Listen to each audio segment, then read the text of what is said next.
Hi, welcome to Enlightened Conversations. I'm Jags, Sandhu, your host today. Today I have a gorgeous lady all the way from California. Her name is Tracy. Tracy is a psychic business coach and energy healer who I got to know over the last year or so. She has an incredible story. She used to work in a corporate environment for over 15 years, and now she has stepped into the world of light worker and energy healing. So welcome Tracy. Hello Tracy, how are you? Hi, Jack. Hi, thanks for having me. I'm so excited to be here with you today. It's brilliant to have you as well.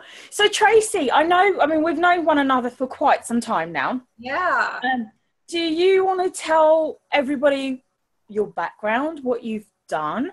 Because I know life hasn't always been easy. So you've had to overcome quite a lot of obstacles to get where you are today. So, yeah. I mean, would you say like where you are now and where you were 20 years ago, is there a very vast contrast? Oh my gosh, it's like, yeah, it's indescribable, and that person that I was seems like so distant, it's almost like it seems like so far back that it didn't ever really exist, but it did. It's like, it's bizarre when I think about it. Yeah. Yeah. Would you say, I mean, obviously I know you're doing a lot of energy work, energy healing, and helping people overcome their limiting beliefs, their mindsets, doing a huge shift, the karmic life path that you've done as well, which is I've had that from you, which I found really, really helpful, especially the limiting beliefs around certain areas, which when we initially met, that's one of the healings that I had from you. But when you were younger, would you say you were aware of being a light worker, or did you realize that as you were growing older? Because obviously some people have experiences from a really young age, and some people realize as they're growing up, like maybe when they're at like about 8, 9, 10, going into their teens, where they're having really strange experiences. Yeah, I was a psychic kid. So, I mean, from the time I could remember, I don't know, maybe 5, 6, 7 years old, I definitely saw ghosts, and that scared me. It was really scary. And I didn't want that. I mean, I would like sleep with the blankets over my head, even in the summer. If it was 100 degrees, I would have the blankets over my head. I slept with the hall light on until I was like 14. Really? I told my grandma, don't turn off the light. I was so scared. And then I also would have dreams that would come true, but they would be dreams of like airplane crashes and earthquakes and they, and just like, my cat dying or whatever, those kinds of things. And they would come true. And they were always like, those types of heartbreaking situations that I just didn't understand why that was going on.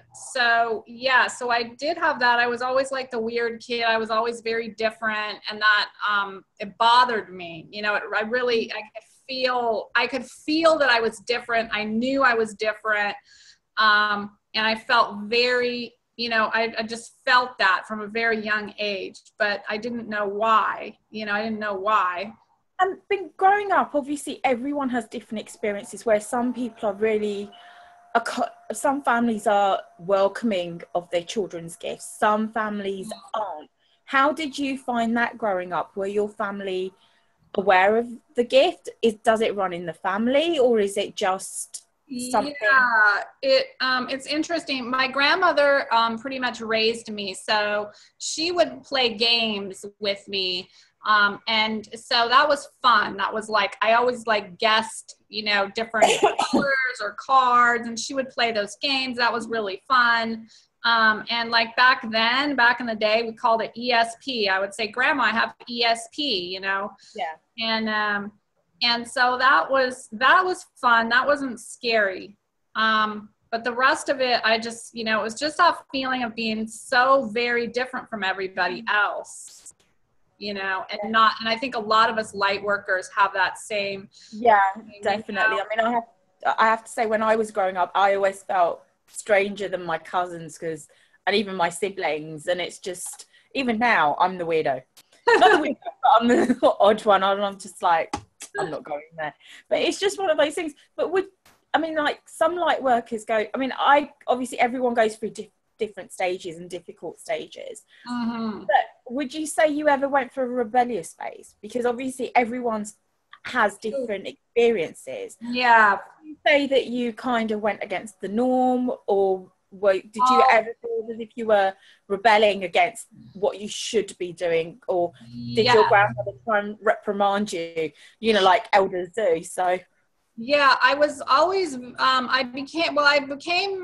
I always felt like I was really smart, but I didn't like school because I don't know, I just never liked being put in a box. And I felt like, a lot of times I would feel like, why are we doing this? Like this doesn't make sense. I wasn't raised religiously, but the few times that I went to church with friends, with school friends or whatever, I was like, questioning things like, how come I was always like questioning, like, why are we doing this? What's the point of this, from a really young age? And I realized that nobody was else asking questions. So I learned to not ask questions anymore, to just be quiet and don't ask questions. Yeah. So it's almost like you kind of, it's like we become conditioned to think in a certain way instead of doing totally conditioned. So unfortunately, because I felt so different and I didn't have the family structure, I did get into drugs in, high school, drugs and alcohol at a young age, to kind of fit in and feel accepted, by other kids. And how do you think that shaped you, like, as you were getting older, going into your 20s, like, and stuff, and like when you were trying to carve out a career? Did you always know that you would go down a spiritual path, like energy healing, or did that come later? No, not at all. So it was like, I had no clue about spirituality. However, there were always signs. So what happened is, because I was kind of like went through this wild, crazy, rebellious stage, I got pregnant at a young age, unmarried, had a child, ended up being a single parent. But there was always, so then I knew that I said, I'm not going to raise my daughter the way my mother raised me, which was basically, she didn't raise me. She gave me, she left me to my grandma to raise me. Yeah. Because she could not deal with being a mother or a single mother. And so I made that, I said, I'm not going to do that. I don't know who I'm going to be, but I'm not going to be like my mother. That much I know, right? I don't want to be that person. I want to be anything but that person. And so that's when I realized, looking back, that I have been supported by the universe for the longest time. I realized that my daughter's dad was abusive, alcoholic when I was like 22 years old. I left him in the middle of the night with a baby. And that's the first time I was very scared. I didn't know what to do, but I left because I knew I didn't want to be in that situation. It's almost like what I'm feeling from you, and I'm getting goosebumps as we're talking about this. It's almost like deep down, you always knew you were like, as we said, that you always knew you were different. That it's almost as if there was something pushing you, or something. Yeah, there was out of your comfort zone to break that cycle, if that makes sense. Because it's almost as if there was this I don't know, the thing that I'm feeling is there was this fear constantly there at the back of your mind, as in, why did my mum leave me? Did she not love me? So it's almost like it must have raised a lot of questions within your mind. Yeah, for sure. Yeah, so, that was the first time that I said, like, really kind of stepped into my power, even though I didn't know what that power was, because I was just like a 22-year-old child myself. But somehow I managed to have the awareness to leave and just say, okay, I don't know what I'm going to do, but I'm not staying here. Right. And so I had that somehow, that awareness to leave. And, you know, not too long after that, and I was also very firm in my beliefs. I said, well, I'm never going to end up with a man that was going to be abusive or anything like that. And and that's when I was given the opportunity of a really good job that allowed me the financial freedom with a young child to, you know, build a life for myself where I didn't need to rely on anybody. Mm-hmm. And what sort of job was it? Was it like in a corporate environment? Yeah, it was a corporate for a big, at that time, it was a Fortune 500, you know, big five accounting firm. And so, yeah, that set me, because I worked for that well-known company, that was like the top company in the world, I excelled my career for the next, you know, 15 years. But even though when you were in the corporate environment, because obviously having worked in a corporate environment myself for the last, God knows how many years, 15, 16 years myself, you know, in different corporate environments, did you ever feel that I don't want to be doing this? Oh, yeah. I changed jobs about every 2 years. I never held a job for more than 2 years because I felt that feeling of like, oh, this is great in the beginning, but then it was like very, like, I don't know, it became like you're in your box. You can't do this. You can't do that. You know, you have to follow these rules and whatever. And I was like, why are we doing this? You know, like restricted, like you're just feeling restricted in a corner and not being able to do anything. But would you say that you ever felt as if you were being pushed by the universe, by situations and circumstances to go and do something, branch out on your own? Yeah, for sure. I was always trying to think of something I could do, you know, to be an entrepreneur, but I didn't know how. I had no idea how, and I had a child, and, you know, so I always would make, like a lot of people do, I made an excuse. Well, my job is okay, but I make really good money. That was always my, you know, excuse. I make really good money. And so, you know, I would just move from job to job. At that time, it was easy to do. It's not like the economy now where, you know, that's harder to do. It was really easy to just, you know, go get another job and make more money and do this and that. And so I just did that repetitively over and over again in different jobs. But when did you say you kind of started having that true calling, so to speak, or you were pushed more towards your actual gift? When did I suppose, when did the penny actually really drop for you to say, right, this is the way that I'm going, or the universe gave you a sign to say? Yeah, at some point throughout that, it kept happening over and over again. It was getting harder and harder to live that way. You know, I would get into a job and it would be like, I can't even stay here for 6 months. I got to get out of here. It just became that feeling in I didn't know what it was at the time, but it was like, I felt that feeling so deep down in my soul. It was my soul talking, you know, that yes, my soul was being crushed and I could no longer ignore that voice. And it hurt so bad. I would get on the train. I used to commute, you know, I'd get on the train and I would sit there and look at everybody at, you know, 7 o'clock in the morning. And I would think to myself, is this all there is to life? Is this all there is? And I was wondering if anybody else thinks like that. You know, why am I so unhappy? Why can't I just go to work like everybody else does? You know, there must be really something wrong with me because I can't go to work like everybody else does. And so I always thought, again, I was thinking there is something absolutely wrong with me. I must have depression or I need medication so that I can be in this world, you know? And every time I asked myself that deep question of, is this all there is? I got this sinking feeling that made me so depressed. I just had to like get all distracted because I did not want to feel that feeling. Yeah. It's not a nice place to be, especially like when, and I suppose like being an empath as well, you end up like picking up on everybody else's energies as well. And you can't really work out what is actually your feeling and what isn't. So I suppose, would you say you were working in quite toxic environments as well with different people, or? Yeah, they were stressful jobs. They had a lot of responsibility, very stressful. And it was so out of alignment for me, but I didn't know it. So I drank a lot of alcohol to cope, because that would kind of relieve the stress and the anxiety.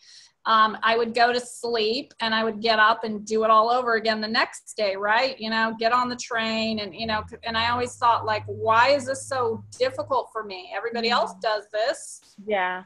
I didn't know there was an option. Yeah, it's almost like you obviously a lot of people deal with things in different ways, and obviously with the alcohol it was numbing you, so you couldn't feel anything. Yeah. But then what kind of triggered you to actually take that leap of faith?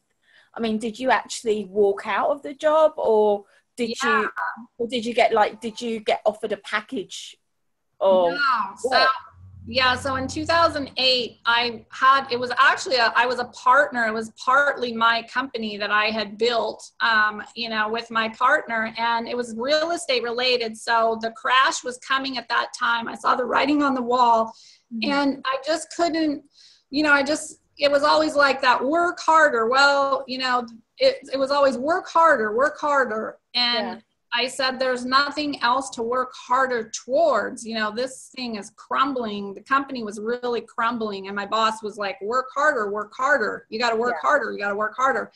And I just walked out. I walked out the door. And that was it. I didn't even know what I was going to do. I had no clue about anything. I just knew that I couldn't take another second of living like that. It must have been so soul destroying, because it's almost like you're working, but for what? And it's almost like you can't. I mean, the best way I can probably describe it is almost like you're kind of a zombie. Yes. It's like you're operating from day to day, and you're not feeling anything. It's almost like you wanted to become that child again, to feel and to be able to enjoy life again. Yeah. So what happened after that? I mean, the other question I was going to ask you is, obviously, when you left your husband initially and stuff, how did that impact your relationship with other people around you? Were you wary and stuff? How did you overcome that? Because obviously, where you said that your husband was abusive and everything. Yeah. Obviously that must have left a mark on you, for sure. Probably left you with a lot of self-worth issues, for example, but how did you overcome those? Because it's amazing, and I'm sure you've come across this as well, that a lot of people who are empaths, they have these issues with relationships. Yeah, totally. So what I did is I always do the extreme opposite, so after that experience, I did the extreme opposite. I really didn't get into relationships. I made sure that I was always in control of the relationship, so that, I could break it off when I wanted to. I never moved in with it. I didn't want to ever be not in control or feel so trapped with somebody. So I wanted to maintain my independence. And so that was super important to me, to maintain my independence, and have my own place and, whatever, so that if something happened to a relationship, I still had my job. I had my, my house, my, my this, my that.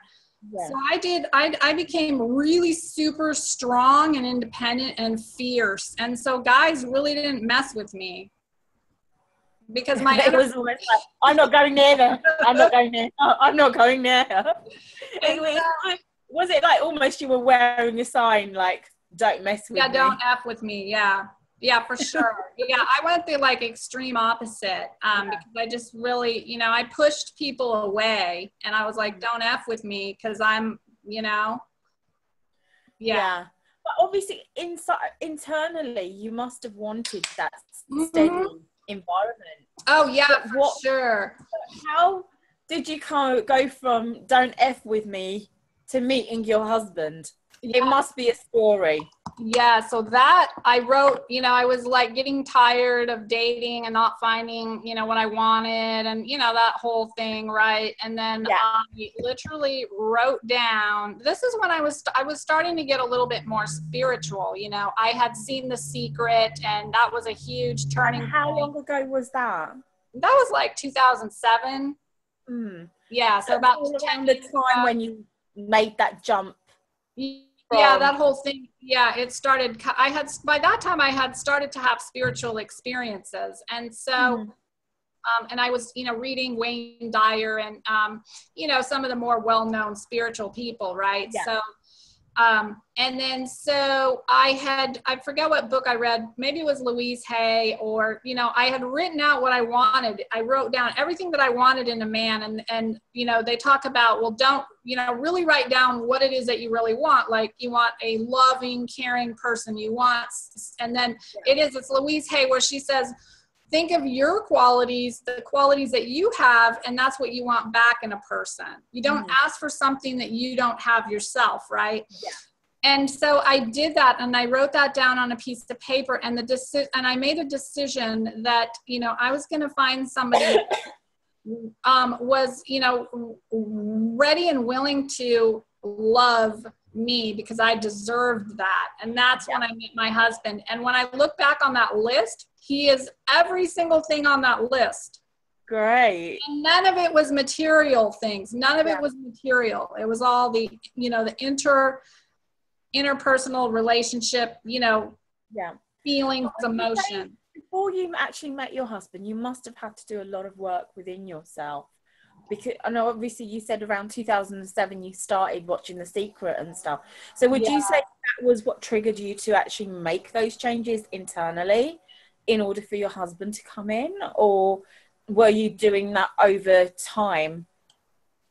I think that I've always been, it's weird because I've always been like a really good manifester, even though I didn't know what, I didn't really know what it was. So much about it, but I was really good at manifesting, and that's that. And now, and again, thinking back of everything that I've done and been through in my life, I was so fully supported by the universe. Yeah. It's surprising how when you look back, you'll be like, oh yeah, that happened. I did think about that because I remember like being younger and thinking of places like, for example, one day I'll go to Italy. And my cousin actually married someone who lived in Italy. So, it's just really, really weird how things actually do come about. Yes. So all of those things, when you really think about everything that, just everything that fell into place, the job or the, whatever it was like really like those things just happened pretty effortlessly. And a lot of times I was visualizing what I wanted. I specifically remember visualizing what I wanted, even though I didn't know that was a part of manifesting. Yeah. It's amazing how we've got the tools, but we don't know. Yeah. There's no names for these tools. So when you actually took that leap of faith, when you walked away from the business, and by that time you started having the spiritual experiences, what made you realize you were a healer? Did you actually have like a divine download, or did you actually have someone help you tap into that? Yeah, that was those synchronistic things that just happen. I was attracted to Reiki, like most people that are kind of on their path. They seem to turn to Reiki first. Yeah. And so I was attracted to that, and I just like went to this meditation, and I don't even remember the exact conversation, but I was like, I'm interested in Reiki. Does anybody, where can I do that or find out more about it? And this woman came out and she was like, followed me. She's like calling me as I walked to my car, and she gave me a business card of somebody that does Reiki in the area. And I called that person, and next thing you know, I signed up for, Reiki 1. And And that was so profound in my life at that time. It was like absolutely life-changing. When I did that Reiki class, my psychic abilities came back. But at that time, I thought I could only be psychic if I was doing Reiki on somebody, because I would, you know, put my hands at, you know, and do the Reiki, and I would get all these, you know, psychic hits and visions. But I thought that I could only do it while I was doing Reiki. I didn't know that I could do it, you know, without turning the Reiki on. Yeah, so it's almost like, but I what I found is, obviously I've done Egyptian Reiki, the Zekin Reiki, and I have found that when I got attuned to it, it kind of heightened the psychic ability a bit more than what it was before. Did you find that as well? Yeah, absolutely. It really opened that channel back up. Yeah. And I also think that that was really part of my awakening, that whole ascension process. For me, that was like 2008 through 2009, 2010, where it was really, really, really strong and powerful. And all those things just started, you know, flooding into my life. All those synchronicities started happening just like one right after the other. And I got exactly what I needed. You know, it was profound the way that all came about very quickly. It seems as if there were like major shifts really, really quickly, all in like a domino effect for you. Yeah, but really major shifts. Would you say that you were like how did you take it? Did you take it in your stride? Was it very overwhelming? Because some people, I mean, with me, I know that when I've been hit with things like that, I kind of find it overwhelming, because one, you're even more sensitive to other people's emotions and you're picking up on everybody around you. But how did you deal with it? I mean, were you going through meditation classes? What kind of protection were you using? Because it must have been, it kind of must have been quite scary to have all this come back after all these years, because obviously you'd not tapped into that side for over 10-15 years, I assume. Yeah, even longer than that. But yeah, it came back. It was so powerful and so profound that I realized it was happening to a lot of other people too. And so there was like a whole community of people, you know, and we're all going through the same thing. So I felt really supported. And I felt really loved. And that for, you know, those first couple of years of spiritual awakening, it was like a spiritual high for, you know, every day was like a spiritual high. It really was. It was like, it was so magical that I was like, wow, that magic was really happening every single day for like a couple of years, where I just, you know, I did my Reiki, I did theta healing, I did all these things. And I started my first business, and all of those things just like manifested so fast. It was like on superpower, you know, turbocharge. But I suppose during that time, it was a healing period for you as well. Yeah. Releasing everything that's happened in the past as well. Yeah, that's when you start, what business did you start? Did you start a psychic business or like a healing business? No, I started a pet sitting. So when I first, you know, I had no idea what I wanted to do. I mean, I just had absolutely no clue, but I knew that I loved animals and I was always really connected to animals. In fact, I started off as an animal communicator because that was easy for me. Me too. Yeah. And so I started a pet sitting business, and it was like, oh, I love animals. Well, that, you know, and that again, I used, and that's when I used manifesting and visualization to grow that pet sitting business from 0 to like, you know, 70K in like 2 years, just by visualizing exactly what I wanted. And it happened. It absolutely happened so fast. Well, that's brilliant, especially within 2 years. That is fantastic. Yeah. But then what led you from being an animal communicator and having that business to where you are now? Because obviously that is quite a huge difference, because you're a fantastic coach and a fantastic healer. So you've made this transition, and how did you find that transition? Was it quite difficult? How did you overcome those issues as well? Yeah. So as I continue to heal and grow, I realized that, you know, the animals are fine. They're good. It's the people that need help, you know. Well, I'm sure I can think of quite a few people, which I'm sure you've probably come across as well. And so the universe is like, you know, okay, you need to help people. And I got that message strong, you know, very strongly. And so I said, well, I'm going to go to a psychic fair. And I thought that's really scary to go, you know, get your little booth at the psychic fair. Right. And so Yeah.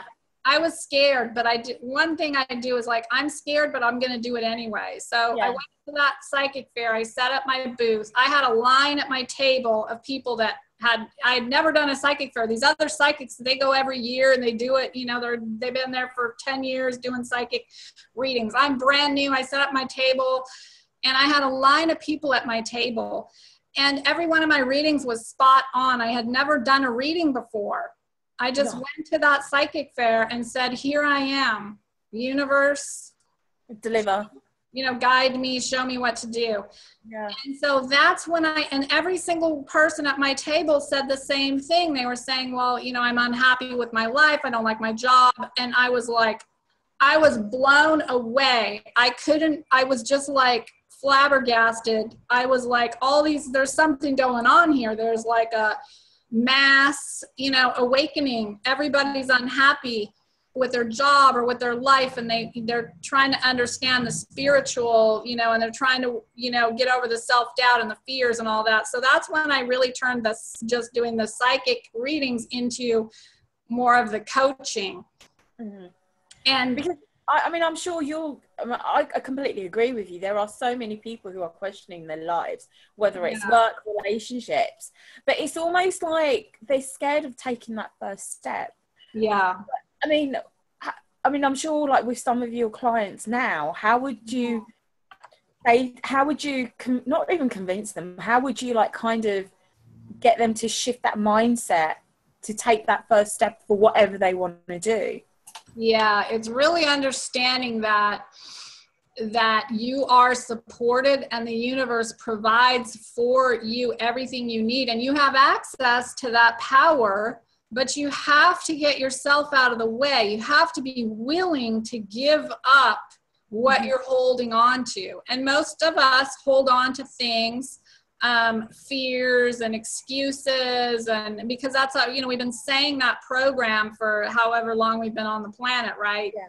And so it's like ingrained. And so to convince people to let go of their fear, and trust something that you cannot see, because you can't see it, and trust that 100% no matter what, that's going to take care of you. That takes a lot of inner work to get to that point. But when when people get to that point, and you think of all the times you were fearful and you did it anyway, like what's the worst thing that happened? I mean, most of the time it worked out okay, right? Yeah. And so to convince people to take that instead of what they're doing and give up the old, you know, the change, it takes a lot of work, and you got to be willing to do that inner work. And not everybody's ready for that. Yeah. I mean, with the one thing that I really, really have wanted to ask you is these karmic healings that you do. Mm-hmm. How did you get into those? Because they're so powerful. Yeah, so one of the main things I do, even though I'm trained in Reiki and Theta healing, is I got downloads from the universe that this was a big part of what is needed to heal is these karmic, you know, relationships that we have had in this life, where we pick up beliefs from our parents. We take, you know, whether people believe this or not, you know, we incarnate on the planet. We choose our parents before we come here, right? So you think like, well, why the heck would I choose my crappy parents? Well, it's for the experience. You know, why would I have all this trauma, or why would I choose abuse or, you know, addiction or whatever it is? And we choose that for whatever experience that we need to have to grow our soul. So we have contracts with our parents. We chose that experience with them. We chose that path, and we did that throughout every single lifetime we've ever had. So that's all that is imprinted in our DNA and our cellular memory throughout every single lifetime. And I can guarantee we've had multiple lifetimes learning that same lesson, right? We didn't get here where we are now in this lifetime. We've spent many lifetimes struggling. Definitely, we have. We have indeed. I mean, I remember like our first session, that was just so powerful. That shifted quite a lot. And then obviously when you have done the group ones as well, that has had a major impact. And if we look back in the, like from the journey where we both started, like a year or a year and a half ago, it's shifted so much. So much. You know, because it's obviously I've had a lot of things to shift, you've shifted, but we've come around full circle. Yeah. We're still continuously growing. Yeah. But would you say that you would have thought that your life would have turned out like it is, like say 5 years ago? Oh, so if you were like, say you're going back to 2012 and you're looking forward 5 years ahead, because they always are when you go for an interview, where would you see yourself in 5 years time? If somebody asked you that question back in 2012, would you have said, I see myself as a psychic business coach? Oh gosh, no, not, I mean, even just like, I don't know, 2 or 3 years ago, I probably wouldn't have seen that. And again, it's, you know, it's trusting the unknown. I mean, I knew that I was done with my pet sitting business. And here's the thing, it's okay. You could start a business and let's say you want to change it later. That's okay. You know, it's totally okay, because you grow and you change and you try different things, and there's nothing wrong with that. It's part of the process. So, you know, when I started my pet sitting business, I was like, this is it. I'm not doing anything else. This is great. And somewhere in there, it changed. Yeah. You know? And that's part of my soul's growth. So I let that continue the way it's. I mean, like they say that the only constant thing is change. Yes. You always need to flow like water. I can't remember who said that now. It's gone out. Somebody know. Somebody said that. You know. But what I've learned to do is listen to that inner voice, because what happens when I don't is like something physical will happen in my body, and I don't really like that. So it makes you start feeling uncomfortable. No, I know that feeling. Yeah, or I get hurt or I get sick, and I don't really like that. So I like to be in alignment with what I'm supposed to do, because when you're out of alignment, the universe is going to, you know, give you a tap on the head and say, hey, you're out of alignment. That usually shows up as something in your body, or maybe you got injured, or, you know, where it's like, you got to look at what's going on. We got to listen to that. So the universe is constantly trying to get our attention. Yeah, it's like, hi, I'm here. Yeah. And so what I've learned is that if I'm not in alignment, I'm going to feel it. For me, it's usually in my body. So, and I don't like that feeling, because I like to feel good. And so I'm going to try really hard to stay in alignment, so that that I feel good. My body's in alignment. I don't have any aches and pains and, you know, that kind of thing. I was going to ask you something. You took that leap of faith and you came to LA. What prompted you to do that? That was a download that was so, again, that strong feeling that you absolutely cannot ignore, because it hits you in the pit of the stomach. Yeah. And the message, once we get that connection, and again, this is, you know, it takes a lot of work to have that connection so strong where there is no doubt in your mind. You do not doubt it. You just go, because there's no other choice but to go. Yeah. And it's that strong and that clear that I don't doubt it, that is coming from source, that I need to go help people in LA. I am needed in Los Angeles. Yeah. And the funny thing is, well, it's actually not funny, because I've met so many people that are down here and they say the same thing. I got a message that I needed to be here. Wow. Synchronicity. Synchronicity, but there are places on the planet where light workers need to be, right? So we are placed on the planet for a reason, because we need to raise the vibration there. So there'll be, and LA is a big city. So a lot of us, are needed here to help, raise the vibration. And I have no, there's just no doubt in my mind that that's what's going on. Yeah. I mean, I have to say though, but since you've been in LA, you've had so many new opportunities come, was it, you became a column, you're writing for a publication. Yeah, so I write for a magazine. I've met so many wonderful people, local clients that I have. I have speaking engagements, which was one of my things that I wanted to manifest, is great. Getting on a larger platform, to reach more people. And part of that is, speaking opportunities, speaking to groups of people where I can get, just get my message out wherever that's needed.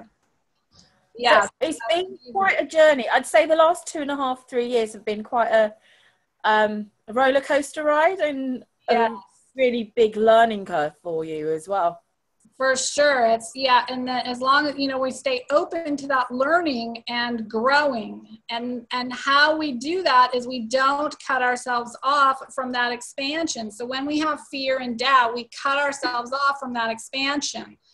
We're not expanding, we're contracting, right? So when we stay open and willing to receive and willing to see things, to trust something that we can't see, we stay open to expansion. And that's where the magic is. That's what everybody wants. Yeah, definitely. Everybody wants that magic. There's been a lot of magical stuff happening. I mean, you've had all your healing stuff that you've been doing. You've been doing your psychic coaching as well. Mm-hmm. But the great thing is you've actually set up a psychic coaching group now.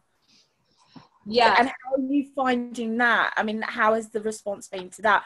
Because obviously I'm in one of your groups and I just find them so helpful, especially with the live sessions, like for the healing sessions. I mean, there was one where we had that belief system where we had to where you were doing something with the finger. I can't remember what that was. Muscle testing, The muscle testing was yes or no, yes or no, yes or no. And there was everyone's just sitting at home going, yes, no, yes, no. That's right. Yeah. So, I mean, again, it's those limiting beliefs that is the only thing that's holding us back. Really, there's nothing else. In my opinion, it's really 99.99% mindset. Yeah. That's it. Nothing else. It's breaking that conditioning, really, basically, from what we had before. Yeah. How can I describe it? It's almost like if you can think of, I don't know, I suppose it's like if we can think of an onion as an analogy, and you're taking the layers off to come down to the raw you. Yeah. Really.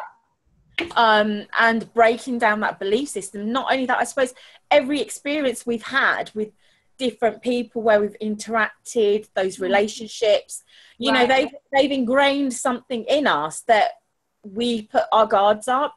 But it's all about making sure the guards are down, and I suppose we're being more assertive in our own way and knowing our own true worth as women.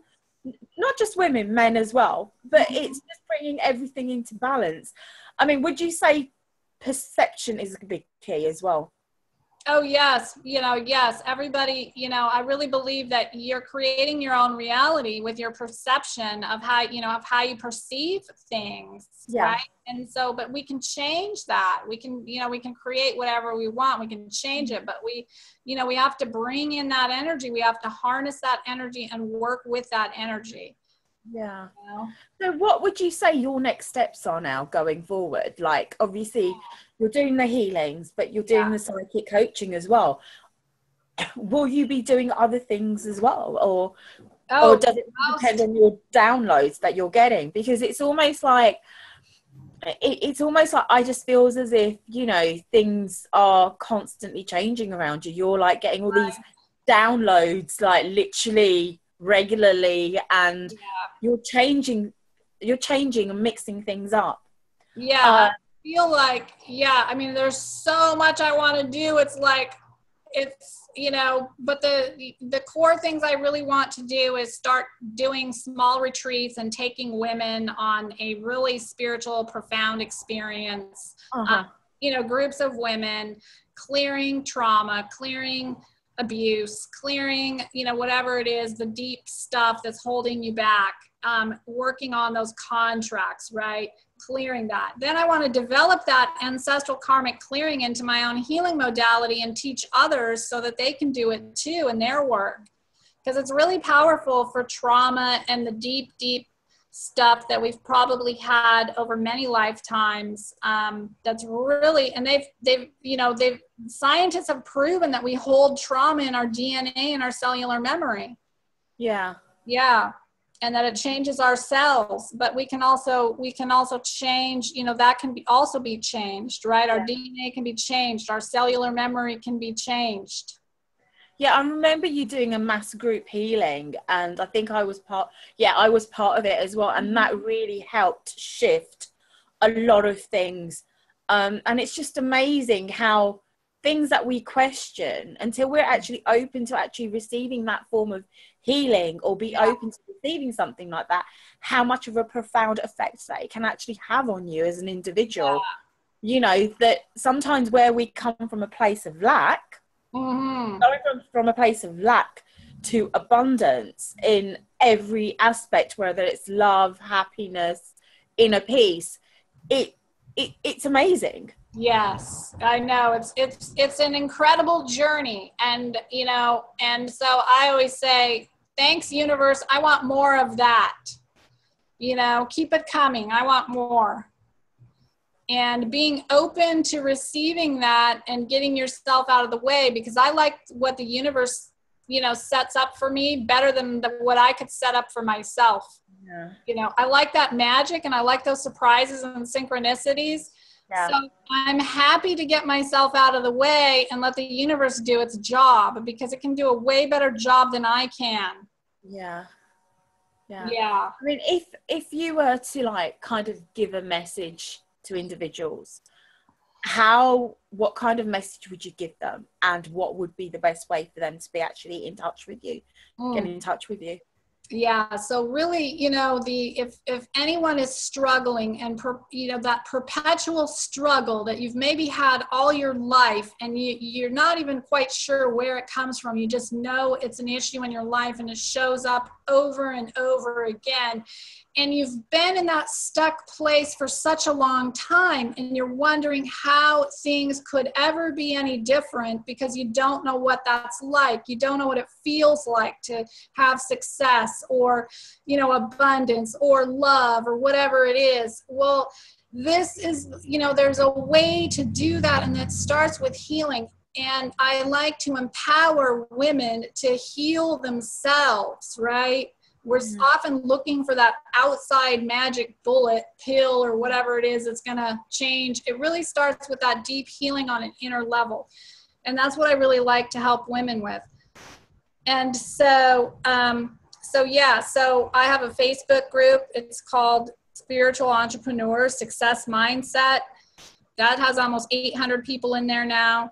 Just a few months ago, it had 350 people. So I've grown that. I've almost doubled the group. And then I can be reached on my website at www.healingallbeings.com. And my email is Tracy, Tracy, @healingallbeings.com. Yeah, I remember when the group started out, there weren't that many people. Yeah. I mean, the group's only about 8 months old, I think. Yeah, something like that. Like that, and that is such an amazing growth in that amount of time. Because I remember there were only about 30-40 people, and it's like over time, it's like, who are these people? Right. And the amazing thing is that we've connected with so many people all over the world. All over the world. It's amazing. And you know, I always say the people that need you will find you. And it is. It's that other, you know, it can be synchronistic on the internet too. Yeah, it's just crazy. I love it. To think 20 years ago that all this, well, actually more than 20 years ago, all this was like quite new. Yeah. But now it's just an everyday thing. I know. And I always tell people it's here for your benefit, you know, because some people don't want to use the social media or internet or whatever, but it is here for your benefit. It's going to help you, you know, it's amazing. It's amazing how it's all turned out. But I have to say that your journey's been incredible, right? Yeah. Right from... Hold on. That's my dog. Sorry, come here. Sorry. The dog is fine. Let's have a look at the dog. Come here. My little barky dog. Okay. He's probably got excited. Hello. Hi. It's Coco. Hi, Coco. Coco. Coco's made a special guest appearance right at the end. Exactly.